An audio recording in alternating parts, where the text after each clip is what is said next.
Hello and welcome to the Utropeia podcast. I am your host, Ken on Ball, and we're making a splash this week by talking about the underwater setting in the Utropeia podcast. Okay, my co-host, as always, Bill, Mr.Yu video.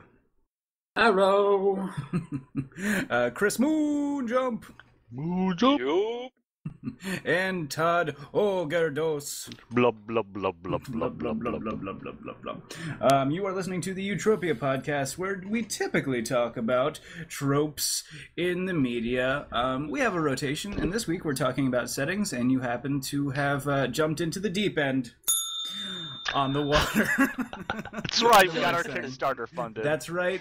And we also wanted to, the thing that I am excited about for this week is that Kickstarter finally paid out. Thank you to everyone who donated all of your monies to the Utropeia Podcast Kickstarter.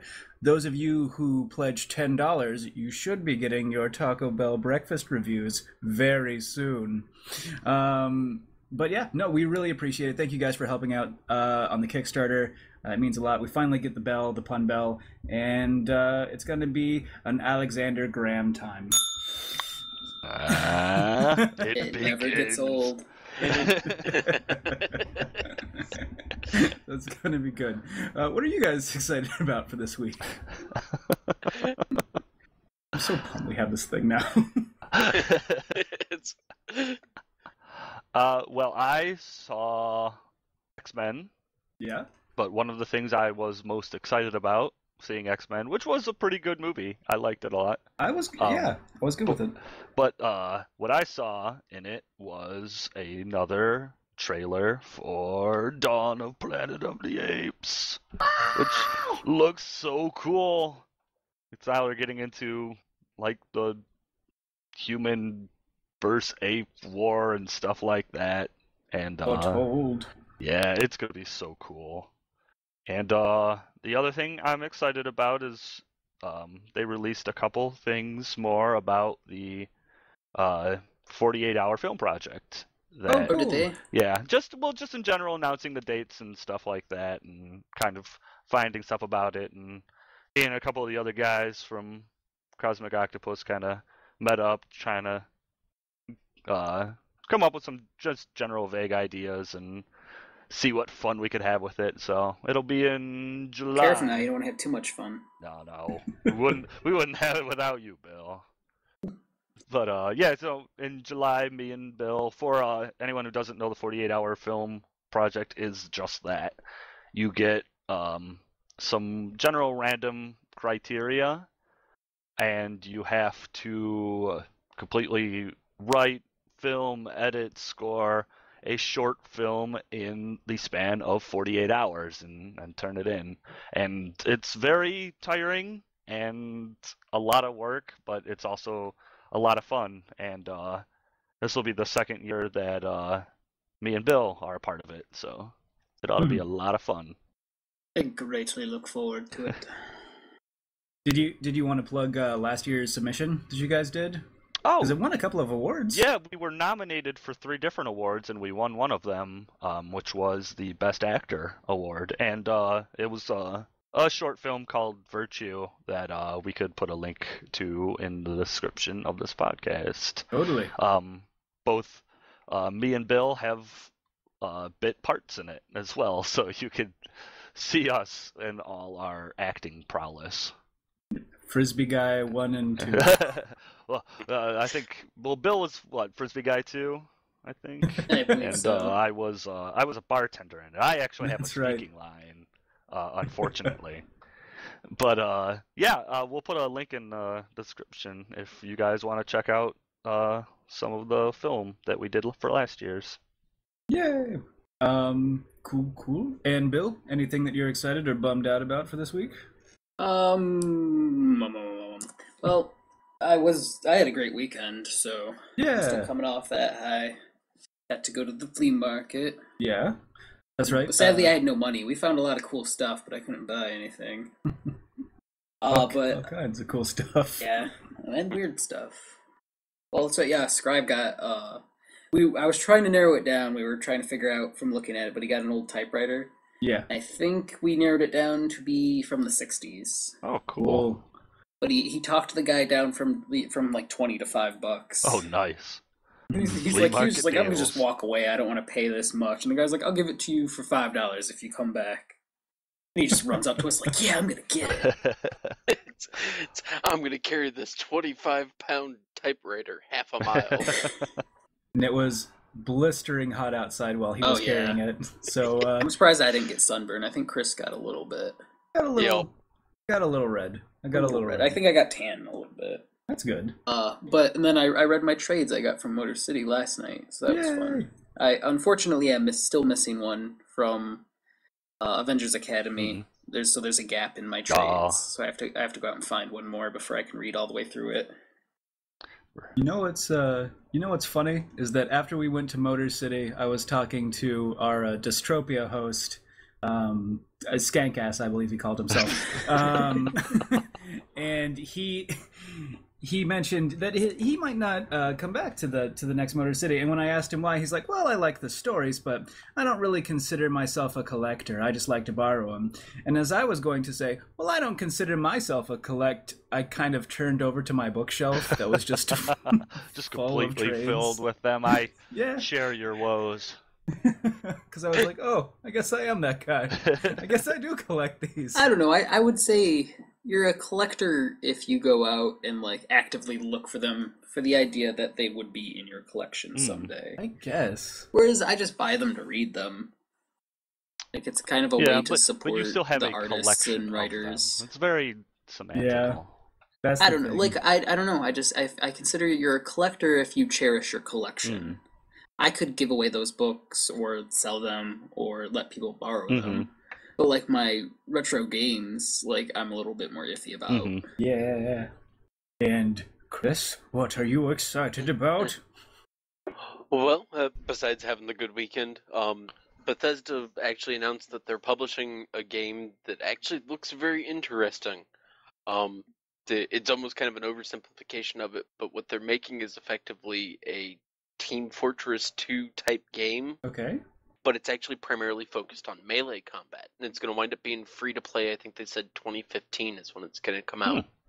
How much motion controls are there going to be involved with it? All the motion controls. No. Just hook one up on every body part. But no, it actually from what little they kind of showed of it in their little teaser, it actually looks to be very interesting. It's going to wind up being up to 32 players. It's free to play. And it's just something they're kind of putting out as, if I had to guess, actually probably as a Team Fortress 2 competitor. But the guy who actually is doing the art for it was the same as was one of the artists on Half-Life and was actually the art director for Dishonored. So a lot of the screenshots for it are very pretty. I love Dishonored and how it looks and the palette knife sort of texturing and how I don't know if you coined this term. Maybe Bill coined this term. I have no idea who coined it, but whale punk was the setting description. And yep, that was me. Okay, as a slightly Portuguese man, I appreciate it. Well, and the one thing that's interesting with the game is effectively, apparently the warring factions occur at a time when there are no gunpowder weapons. Basically, after the last World War, apparently the nations kind of band together and said, okay, we need to stop murdering each other with guns. So they found a new substance to make guns out of, and now they kind of murder each other with those. Oh, good. Well, I'm glad murder's still involved. Yeah, but they actually switched back to like a very interesting kind of. I've seen it done in a lot of like science fiction. Actually, was a vaguely historical setup. Yeah. Where effectively, when nations had like rat beefs with each other, they would send their champions in to do battle because it would limit the number of casualties on a battlefield. So that's basically you're playing as those people. Is that you're the stars of your nation's combat force, and it's your job to go murder other nations' combat forces so that you can bring honor to your group. Sounds interesting. Yeah. You don't want too many casualties on a battlefield. You want more of a, semi-formal, I'd say, rather than just a casualty. Business casual. Yeah, business casual war. Biz Kaz fry. It's so good. What I'm also excited about for this past week was Hotline Miami. That was pretty much the weekend. We got our whole weekend. If you can't tell, we got to hang out in person again. Sadly, Todd Ogredose was not able to. The odd man out this time. Yeah, but it was a good time. It was pretty much hanging out and playing Hotline Miami. Really fun game. Really interesting controls. I watched Anna beat it like twice. Once on PC. I think we beat it 3 times over the course of that weekend. It's a pretty fun game. It's a really cool setting, like that kind of. I love Florida, kind of that like nightlife, pink neon sort of setting. It's like Double Dragon neon. Yeah, like the very kind of like mid-90s Vice type feel. That's. I'd say it's late 80s, early 90s. Yeah. That semi-discotheque punk, I guess. Yeah. I don't know how I describe Disco it. punk. New wave. Yeah, disco what punk. they called it at the time. Retro punk. I don't know. But it was I love that aesthetic and that feel and the sort of gameplay. It's a pretty disturbing and kind of trippy game. But yeah, no, check it out on Steam or at least listen to the soundtrack because it's got some really nice tracks on there if you like electronica and the late 80s, early 90s sort of feel to it. No, it was cool. Made a real splash. And speaking of making a splash, let's talk about the underwater settings. Drive that segue right into the water. Drive that. Actually, that's how the founder of Segway died. Oh, isn't this like the 3rd time we've brought this up? Just that and chocolate milk. Hey, someone dying by the world's worst device kind of deserves it. Just saying. I wouldn't say it's the worst device. Yeah, I guess people did buy pet rocks and things. Yes. So. People did die by pet rocks too. It's true. They may not have been pets at the time. Well, that's when they were certainly feral rocks. Exactly. Yeah, It's before to train them. before they domesticated them. They were much bolder You back had then. to breed out the aggression. We're just gonna keep going, aren't we? Keep going. The water. We're gonna have a Kickstarter to get rid of the bell eventually. So, what are we talking about? The underwater. Good, I needed to get one. There's always room for one. Okay. So no, for an underwater setting, there's a lot of different underwater settings in pop culture. There's different comic books, different video games, different movies, all kinds of settings that use the underwater setting. But when you think of it, what do you usually think of? What do the people look like that live there? What does the general underwater setting look like? I'll start bottom up. No, I'll start middle downward this time. Chris, what do you think of first for an underwater setting? Actually, when I was kind of going through my list of ones that I really wanted to mention, I think my favorite in terms is actually the City of Rapture from the BioShock series. Would you put that down? Well, I guess we could talk about it now. Was that like the immediate thing that you thought of when we started doing like the underwater settings? Because we're gonna totally talk about Rapture for like one of the unique ones.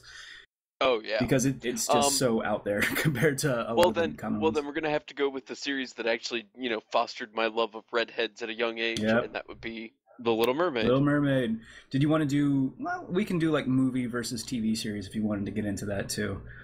How the Little Mermaid TV series was terrible. I forgot that was a thing. It was. I watched it, and yeah, I think far too many people watched it than should have. Well, I watched the Aladdin cartoon too. Well, yeah, the Aladdin one was legit. It was fun, and I don't know. I guess nostalgia is kind of clouding my judgment here because I will admit I have not watched it since I was 8, maybe. I don't know what are Golem years? It's like 5 times usually. I don't know. Isn't it like 1/5? Yeah, 1/5. Golem's age So one I was at fifth. least 40. Yeah. I was at least 40 years old. Drinking a King Cobra, watching some Little Mermaid.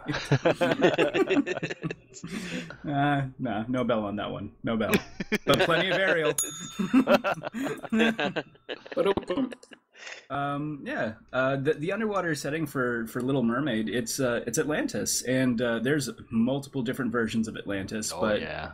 that particular setting, it had like the golden spires, and it had coral reefs everywhere, all kinds of marine life, and just all of the mer people. They look just like humans. Yeah. Mm. Well, and the one thing that I kind of really like, because I actually make it a point once a year to watch through all of the old Disney movies, is actually looking at the Atlantis aesthetic that they use for the Little Mermaid. None of the shapes there are actually man-made. Mhm. They're just man-guided. Huh. If you look, they actually don't really cut shapes into any of their structures. What they do is they actually let the coral grow around it. Yeah. And I actually thought that was like a very interesting design consideration for it, because it still stays very organic while feeling like a proper city or palace or anything else. You'd think of people like that would probably be more about that too, not necessarily creating something, but just sort of like forming the sea to suit their needs and kind of turning it, because that's what Poseidon does. Is he's got a trident and he moves the sea to his will. Very Roman inspired too, because Atlantis was a sunken city of Greco-Roman sort of lore and mystery. Yeah, cool. Todd, what do you think about when the underwater setting comes out? Not the underwater setting. That's a little too much milk mixed in. Yeah. Jabberjaw. Jabberjaw. Jabberjaw. Me and my friends. No respect. No respect. No. What does Scooby do that we neglect? We're putting all of these tropes in check. Because me and my friends, we get no respect. So we'll link that video, by the way. What? Who cares? We're doing what we like. We're just gonna cycle through this entire song. Special underwater song.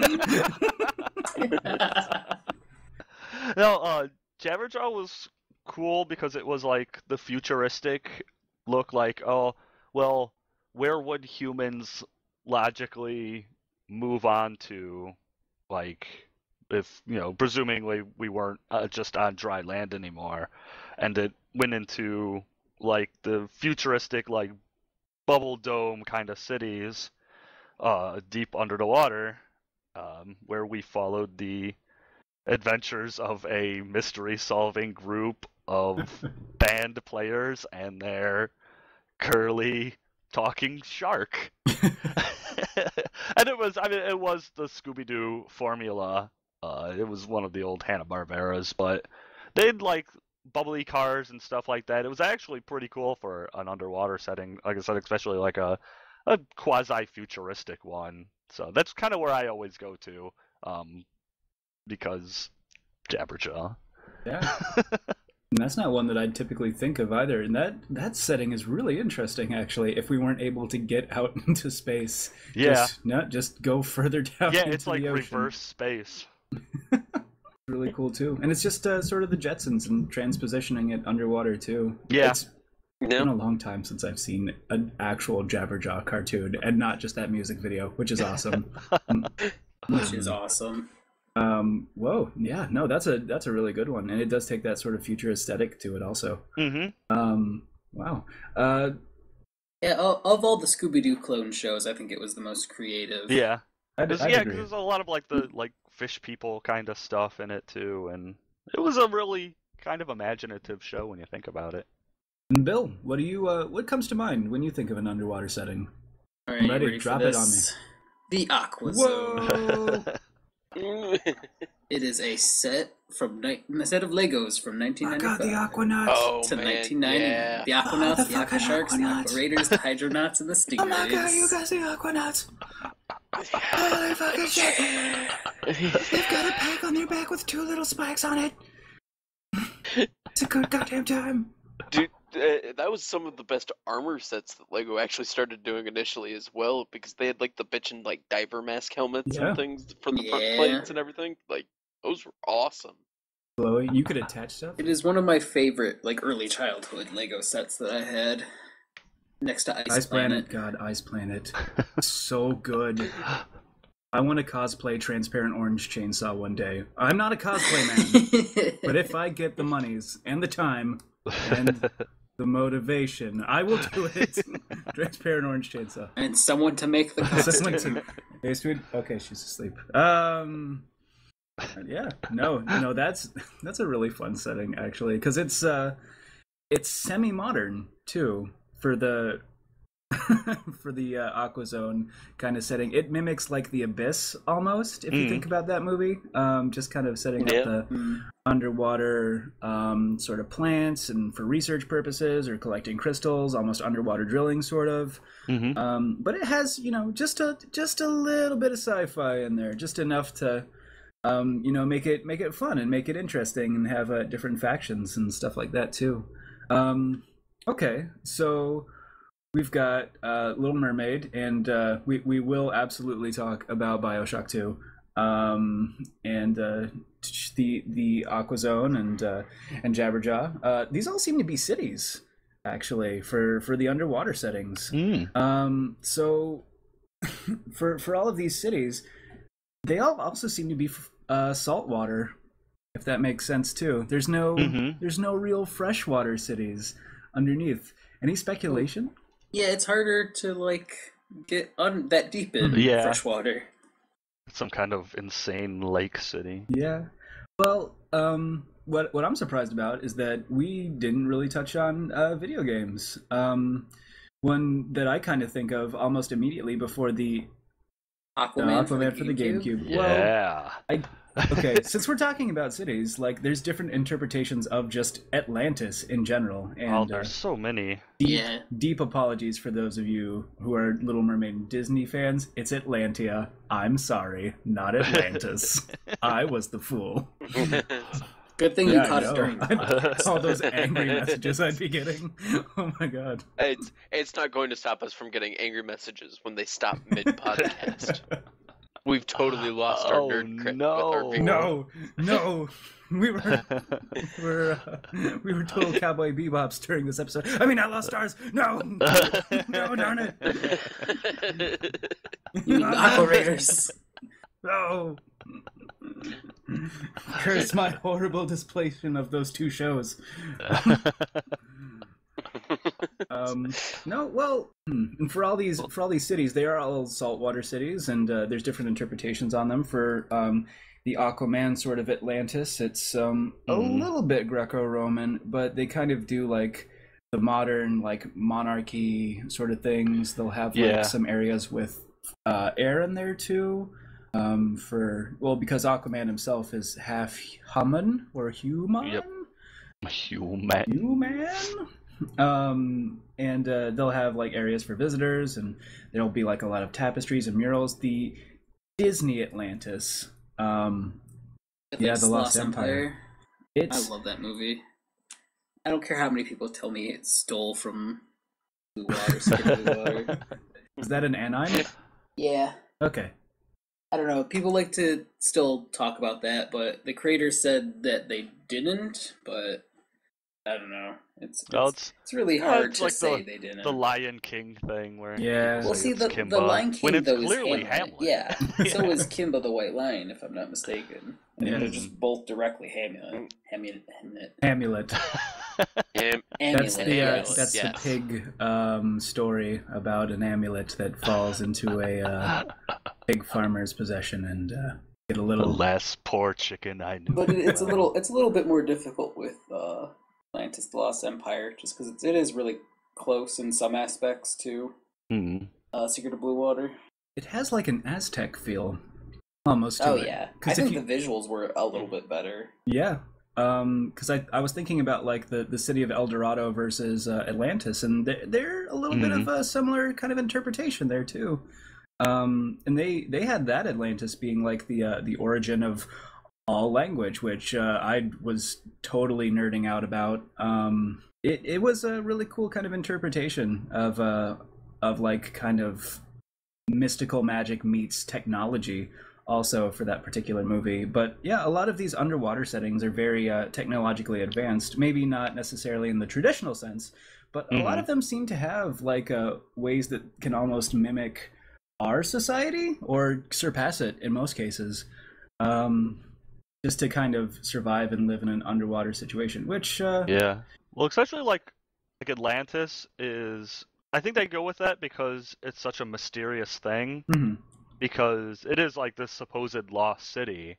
If people were to survive in this lost city, I think it's just kind of like creators using their imagination. Like, well, what would these people be like now? They're not gonna, they didn't go through like an industrial age like we did or anything like that. Mhm. So maybe they're using more simple, like, instead of like electric lights, they're using like natural bioluminescence and stuff like that. Yeah, like actually utilizing glowfish and the bio, exactly the bioluminescence sort of stuff. like G Savior.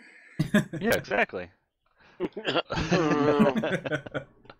You're right there, Chris. No, I hurt. You hurt me. Well, to bring you back, we've talked a little bit about cities, but no, it's time to talk about who does it well, and I think this is a very good segue for talking about BioShock 2, for talking about Rapture. That was different than anything I've ever seen before. I think when that game came out, it was retro, it was underwater, it had like the cool noir sort of look and feel to it, but it was haunting. It was really nice. I'm sorry. I'm actually gonna let Chris talk about it because I'm gushing a little bit and it's your prompt.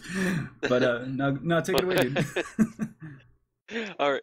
Well, the thing about the BioShock franchise forward is the fact that I kind of like the relationship that they actually wind up almost building with their setting out of necessities, because it's both where they harvest their greatest resource, which is Adam, but it's also one of their biggest dangers too. Because there's, they actually in some of the audiobooks and stuff like that talk about, having, decompression and things like that being a very serious concern. And you even see it when your character arrives in BioShock and BioShock 2, that the place is coming apart at the seams. Like the salt water will eventually ruin everything one way or another. And kind of mixing, like, I think the choice of Art Deco for kind of the stylization of the city of Rapture itself winds up mixing very well with the fact that they're basically in one of the most hostile environments on the face of the planet, like hands down. Is that, because a lot of Art Deco is very much about kind of the triumph of man in terms of its iconography. Yes. And right there, you're giving a middle finger to nature, because, I mean, it's almost more difficult to build a structure that will survive in the sea than it is to build one that will survive in space. And yet, that's how Andrew Ryan do. And yeah, I mean, basically, kind of being able to play between that and the sections where you actually get to go out into the water wind up being really fantastic, because it does kind of show you both the fact that there's this vastness of space, because the ocean is large, but actually being able to go out and see that the closer that you actually get to the surface, there winds up being a lot more than just empty water. And I really think they balance the two elements, both from being able to look at it as both kind of a visual and atmospheric setting, because that's one of the great things, is being able to walk through and see the lights coming through the water and seeing all of those things, and kind of having it add to the fact that you're stuck down here. It's a very isolating experience, and it definitely adds to the gameplay. Is that, like I said, the ocean is just as harsh of a place to live as it would be to be isolated in the mountains or isolated in space. Is that's the kind of constraints you're dealing with in that universe. Good. And it lends a credibility to it as well, because the ocean is very, very vast and open. I just remember being a little kid and going on vacation and putting on goggles, and when you're at the beach and you just kind of stare out into the ongoing blue, it's a little overwhelming. It's the opposite of claustrophobia, I guess. Yeah, that's a little That's a little concerning to have. Like, I know agoraphobia is for outdoors, but I'm pretty sure that doesn't include, omniphobia? Omniphobia. Fear of everything. Fear of it Everything. all. Just imagine a dude sitting in a chair, just gripping the handles, just shaking violently, staring around. What's wrong with him? Omniphobia. Something awful. Scaredevil's a really interesting character when you get into him. Is he gonna team up with Skeleporter? Skeleport and Scaredevil. Holy shit, a talking skeleton! Yeah. My man, Skeleport. Well, the other thing I will say with Rapture's kind of setting and things is, it does have that little bit of nod to kind of sci-fi and the steampunk age of it, the kind of the retro future age of it, because things like the bathyspheres, spheres being the most efficient thing for being able to resist pressure. It makes sense that a lot of your structures, like the tubes that lead between the cities and things like that, are circular. Yes, a series of tubes. And it's one of those kind of, like in many ways, the City of Rapture is very much influenced by, like, its design is influenced by its environment. Mm-hmm. And it's one of those, like, I love that setting. It really was just an extremely well done, like, a well done play set for Irrational Games to put out. I dug it a lot, actually. And I'm glad we dedicated a chunk of time to it, because it is an example of a setting that does it really well. I'm gonna go with Todd next, I think, and then Bill. Todd, what do you think it does it really well? Do you have any other examples for things that are really different? Finding Nemo. Finding I Nemo think does it really well. You do. Finding Nemo is. It's not. It's a lot of the ones we've been talking about are like contained cities and stuff like that. More humanoid. Finding Nemo is all from the aspect of a fish. Yep. So it really shows how, like we were saying, how really large the ocean is. Like he goes on a huge adventure because he has to find his son in an endless sea, essentially, and it does a really good job of showing like where they live is kind of like this little neighborhood, but it's all in like the corals and there's a lot of like bright colors and all that. But they get into like the tide drifts and stuff like that, and abandoned shipwrecks and I think it really shows like the vastness of the underwater setting really well, because it is. I mean, it's just huge. And there's so many like interesting things underneath it, and just like sunken ships and stuff, which I'm sure we'll get into at some point, because that's a huge part that is commonly seen in the underwater setting. But it's stuff like that. Like you don't really think like what's down there all the time, but I think it did a really good job of just kind of like giving you that fisheye view of it. I had to get at least one in, I'm sorry. No, it's good. We should all strive to ring the bell at least once. Let that be a lesson for life, too. Life lessons with Utropeia. The more you know. Always reach for that bell. Always reach for the bell. Right. Bill, anything that comes to mind for something that's different or really stands out? I've been really trying to think of something, and I don't really got much that you guys haven't already mentioned. I've been trying to think of a good video game, but like, obviously BioShock is kind of hard to even come close to as using the underwater theme really well. I'm sure there's people listening that know more than I do about it, but... And if you guys want to talk to us about, some of the tropes that we're sort of mentioning, I mean, we're people who love all aspects of media, and we each have our specialties and interests, but I mean, we don't know everything, obviously, and we're not. I wouldn't call us experts by any means. We're all creative people, and we like to discuss it. And if you want to discuss with us, go for it. Yeah, we just generally want to hear what you guys think. Like that's, if you have a really good example, tell us. Like. It'd be really cool to hear what you guys have to say about it. Yeah, but I think let's open up some boards. The best that I can come up with would just be the Mega Man series. Yes. They every once in a while have a really good water boards, I think. X4 kind of makes me mad, but some other ones have some good, like underwater segments. Obviously, Yeah, you like always have Splash spikes. Woman's was pretty Yeah, cool. Splash Woman's was cool. Like even Bubble Man's was cool. Yeah, Bubble Man's was kind of in and out of the water, which was kind of neat. And there's like the aspects that you don't think about, like, Mega Man doesn't swim; he just sinks because he's a robot. But he still jumps high because water displacement. I'm gonna air quote this advantage that the Robot Masters usually have over Mega Man because they always move around a lot quicker than he can in the water. Mm-hmm. Yeah, well, because they're you get the ones that are specially made for the water, and Bubble Man has like flippers and a breathing mask and stuff like that. And Kind of their home. Yeah, Splash Woman's kind of a fish woman, so robot. Yeah, it's kind of their home. I mean, And is also one of the few Mega Man characters ever to take double damage. They also said in the discussions they had, is that she was actually supposed to be the starter too. Like she was supposed to be the first level you go through. Oh, and that's why she was able to be beaten easier. Yeah, that's why she was the weakest of them. Yeah. Oh, old school video game design. it's hey man, you find a formula and you stick to it for 30 years and they'll still kidnap a couple of princesses. You put them in chainmail bikinis. Oh, mixing games now. Or you go on sweet golf adventures and karting. Yeah, after you develop that Stockholm syndrome, really nice and good, you're okay with it. You're okay with seeing your tormentor playing golf and karting around with you and your savior. Why not? Have parties.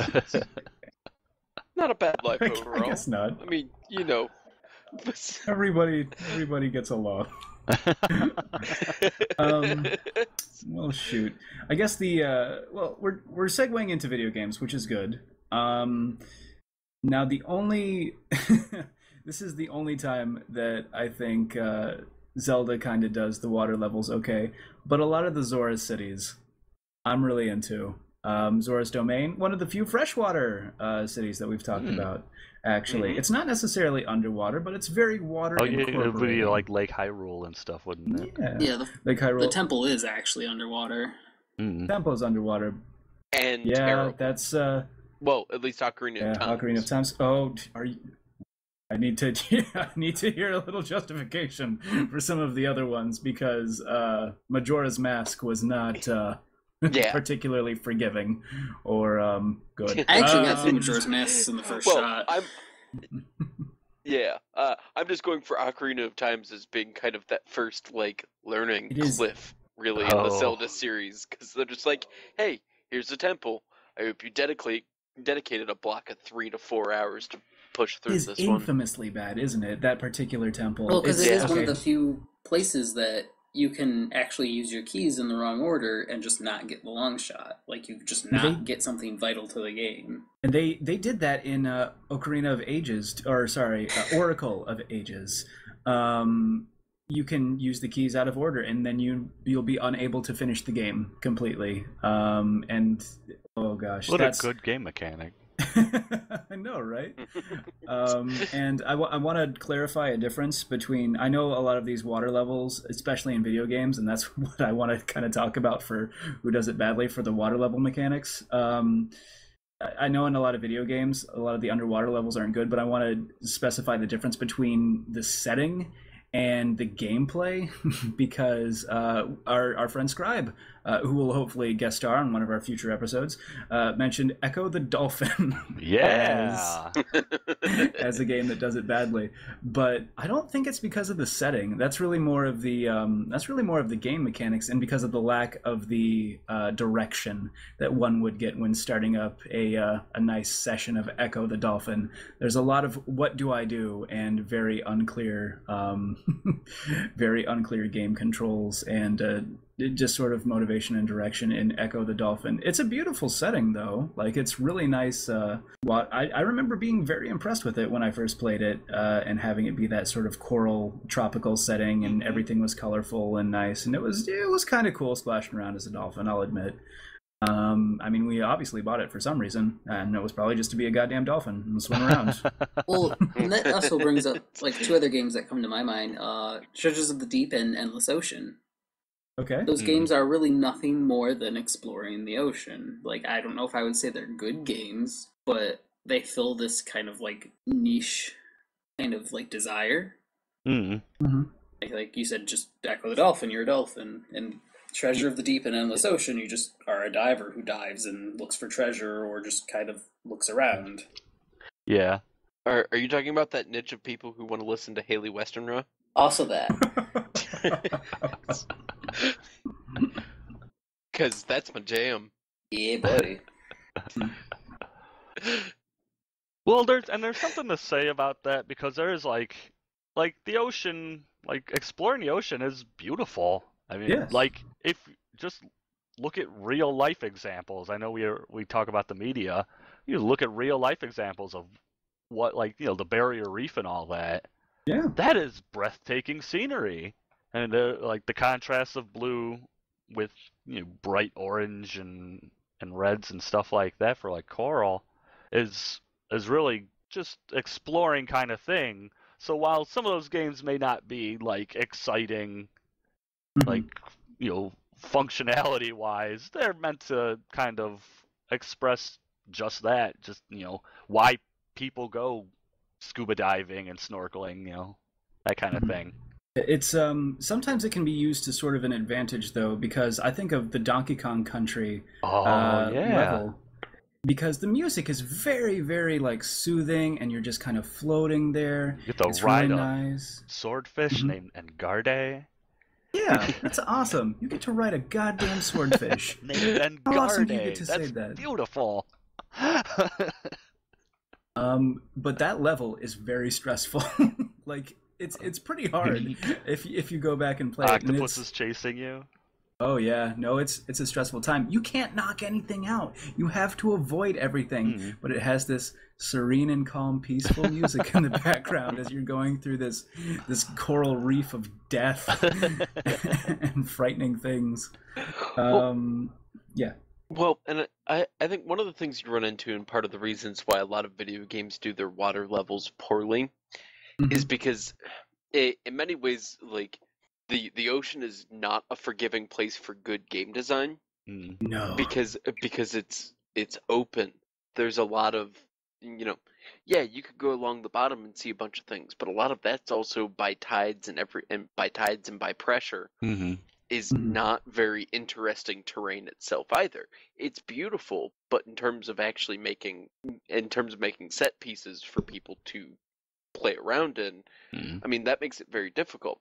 One of the ones that actually bugs me in terms of, you know, it's funny that Bill mentioned really enjoying the water levels, because in Mega Man, you know, one of the things is I'm not sure if any of you ever tried to jump in water. Yes. You don't really get to skyrocket into the air, and like the float down gradually thing is not even really like, yeah, that kind of happens when you're up in the higher pressures, but in the lower pressures, no. Usually you're just crushed. Well, yeah, if we're gonna, you know, actually bring physics into it, Dr. Wily Castle, I think level 2, there's a section where the water pressure would be so great that it probably would crush Mega Man into a cube. So, come on. We should really have natural physics in our. Well, but Mario should really super drown. Well, And so should Sonic. Maybe he should have a pressure suit. I already gave him a frog suit. Exactly. Yeah, well, that's his pressure suit right there. It just looks like an adorable froggy. Frogs are just nature's bathysphere. Well, and it's basically one of those things where it kind of ties into how it could be done better is, I mean, actually considering what it would be like to be in those areas could actually add for some compelling gameplay. Yeah, it's actually like, it's a very difficult until you get into things like your coral reef embankments and stuff like that to really have a setting that actually is interesting for a gamer to play through. Because there's a great deal of the oceans that's just a whole lot of nothing. Well, I agree that it's kind of hard to make just endless ripples in the sand interesting in terms of like a gameplay. But I think the reason that a lot of the water levels are just considered bad or not up to snuff is because it's a complete change in how you play the game. Oh yeah. So like when you're playing in the Mario levels, it's, I'm used to run and jump, man. I'm used to running and jumping and bopping on things, and now I got goddamn squids and cheeps and all sorts of things just gunning for me, and I can't do a thing about it unless I get fire underwater, and we won't even go into the physics of that. SpongeBob. Fire underwater. But yeah, no, it's fire, water, burn.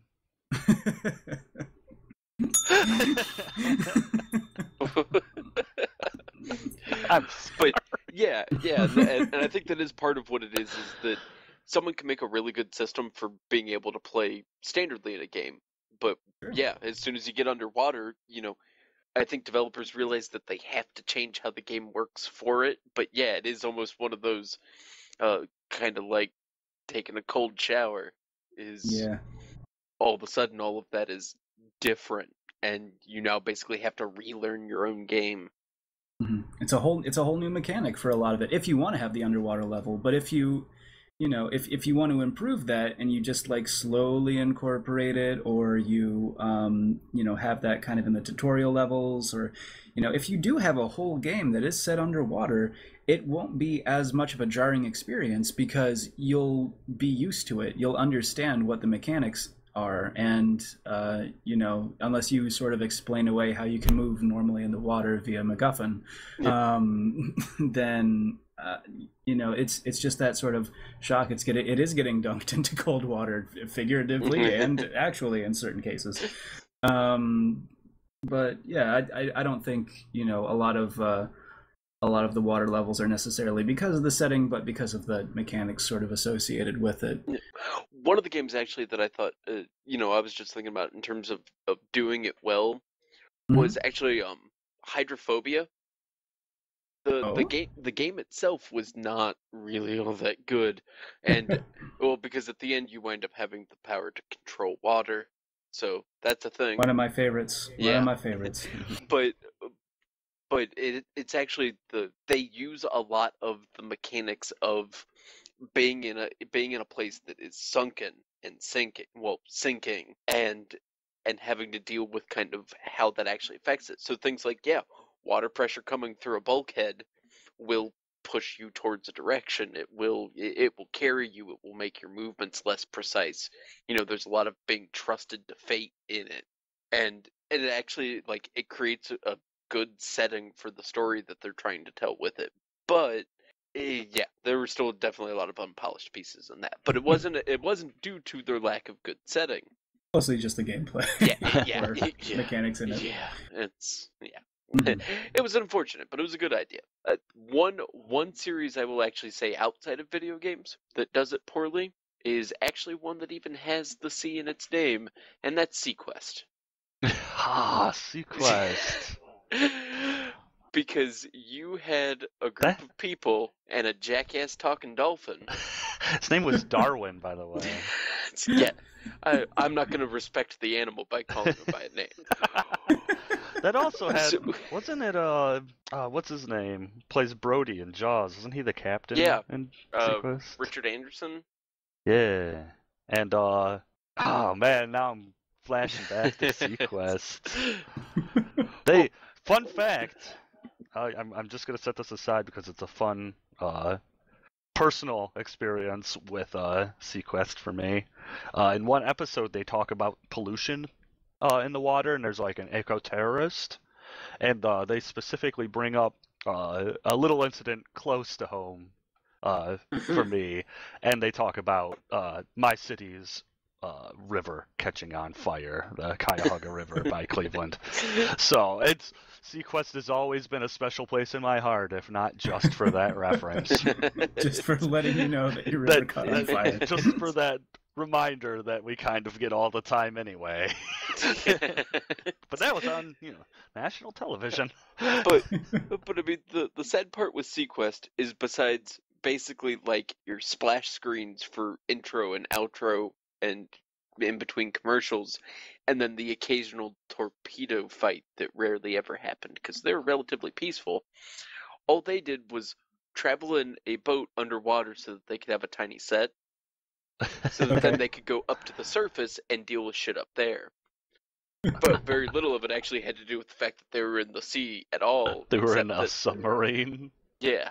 And yeah, it was one of those basically, like, they had the setting, but it was primarily more to kind of paper over some of the other things that they were missing for the show, rather than really kind of embracing, the sea as a story. Yeah.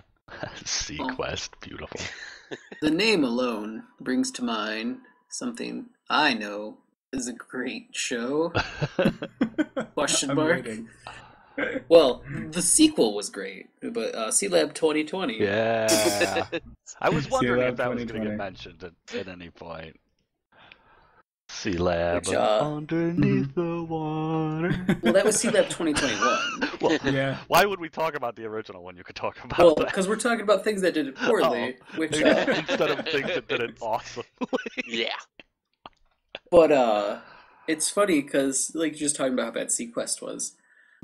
There, I believe on the 4th season of Samurai Jack DVDs. Mhm. I don't remember exactly. There was a like a documentary about Genndy Tartakovsky, and they actually a few people talk about just how terrible action shows were in the 80s and like 70s, and they talk about Sealab being like one of the shows Genndy just like hated. He wanted to do something that was just not that.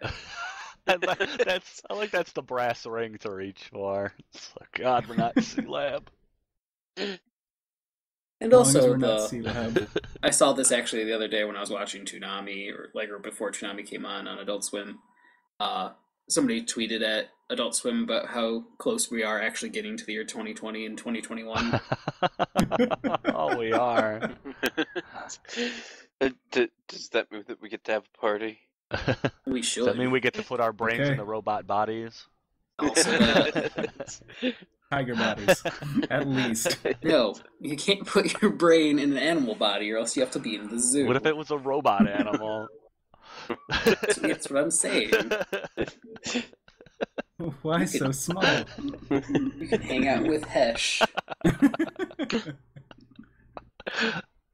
Hey, wait a minute.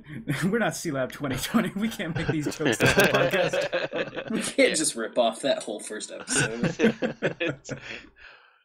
I think that's a good podcast title, too, as long as we're not Sealab 2020. Well, it's been a while since we came up with the title in the episode. I had to jump on it quick. Okay. Well, we've talked a lot about who does it badly, and we've even segued a few times into what we can do to make it better, also, or just improve it with gameplay mechanics and by actually incorporating some real physics and thinking about it. Is there anything else that you guys would like to elaborate on improving the trope, or just new ideas or ways that you can think of to make the underwater setting a little better? I personally like I was talking about with the Finding Nemo stuff, where you like just kind of taking a look at what the ocean can do and all that. Like I was talking about sunken ships. Another really good example, real life example, is the Titanic. Yes. If you look at just go on YouTube and just look at videos of the exploration of the Titanic, you can kind of see what nature has done to it, but it still kind of holds that beauty to it that the Titanic was all about, the aristocratic kind of beauty, but it's all kind of ravaged a little by the sea life and just the water in general.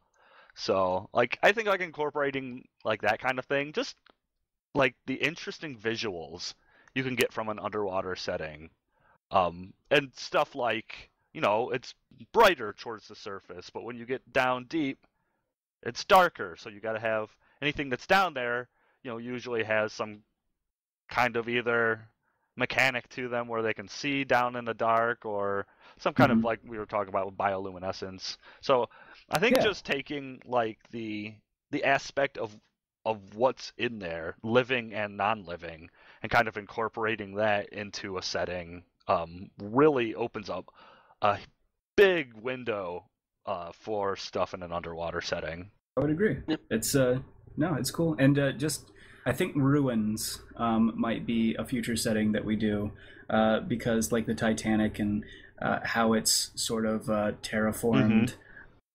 Yeah. Will just the way that this sort of grand civilization or this grand structure sort of gets overtaken by the vegetation and the life around it is really, really cool.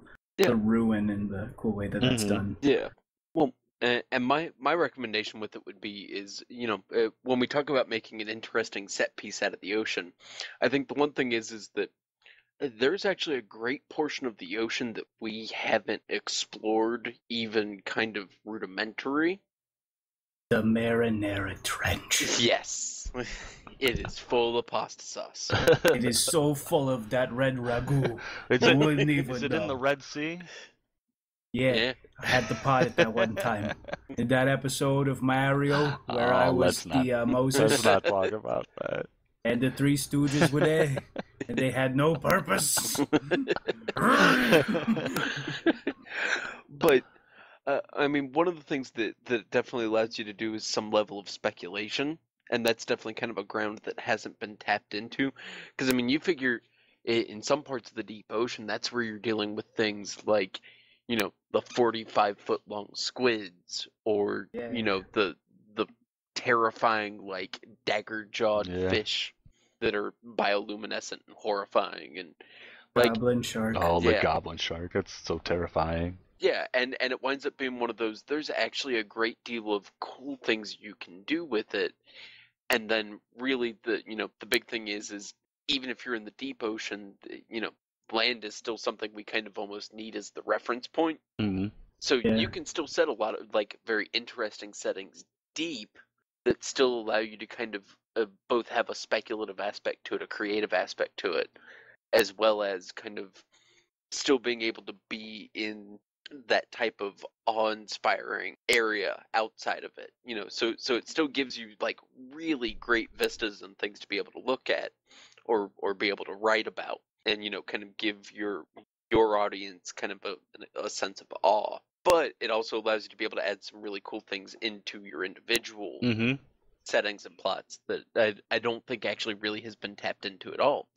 The other thing actually, and it's funny that you mentioned that, Kent, that yeah, we really only had one example of a freshwater. Yep. And yeah, I mean, the fact that hasn't really been tapped into is surprising. Well, there were the Gungans, but I was trying to go without talking about the Gungans.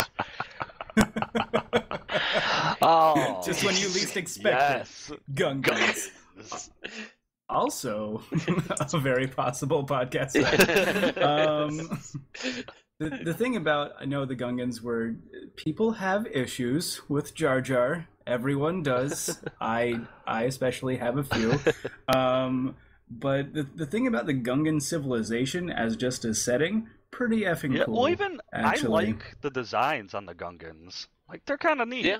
Like, they use like big floppy ears as like hair pieces and stuff like that, and they're obviously very like amphibious creatures. I think it's a really cool, like, and they're somewhere between like tribal but like advanced, and I like Jar Jar was terrible, but I think the Gungans were kind of neat.